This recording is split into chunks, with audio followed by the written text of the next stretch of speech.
รือนกระจกจากบริษัทดูราแม็กซ์ขนาดความกว้าง3เมตรลึก2เมตร45สูง2เมตร20ผลิตจากโพลีคาร์บอเนตเป็นหนึ่งของโพลิเมอร์ที่แข็งแกร่งที่สุดป้องกันรังสี UV ทำให้ไม่มัวไม่กรอบทนแรงกระแทกเป็นวัสดุตัวเดียวกันกับที่ทำกระจกป้องกันกระสุนเหมาะสำหรับคุณที่ต้องการใช้ประโยชน์เช่นเก็บเครื่องซักผ้าไว้นอกตัวบ้านหรืออาคารได้หลายเครื่องเก็บอุปกรณ์ต่างๆปลูกพืชสวนครัวหรือต้นไม้ที่คุณรักยังสามารถออกแบบได้ตามที่คุณต้องการ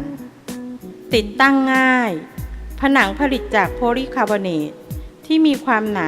1.12 มิลลิเมตรบริเวณฐานด้านล่างและโครงเหล็กของเรือนกระจก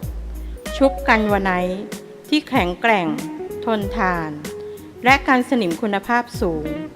หมดปัญหาเรื่องสนิมประตูบานคู่เลื่อนสไลด์เปิดปิดพร้อมห่วงล็อกกุญแจเพื่อความปลอดภัยในทรัพย์สินของคุณหลังคา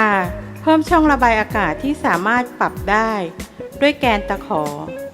สามารถเดินสายไฟเข้ามาภายในตัวบ้านได้เรือนกระจกจากบริษัทดูราแม็กซ์ออกแบบมาเพื่อประโยชน์ใช้สอยที่คุ้มค่าโดดเด่นทำให้บริเวณบ้านของคุณดูสวยงามซึ่งทางบริษัทแอดออนสแควร์จำกัดเป็นตัวแทนจำหน่ายผู้เดียวในประเทศไทย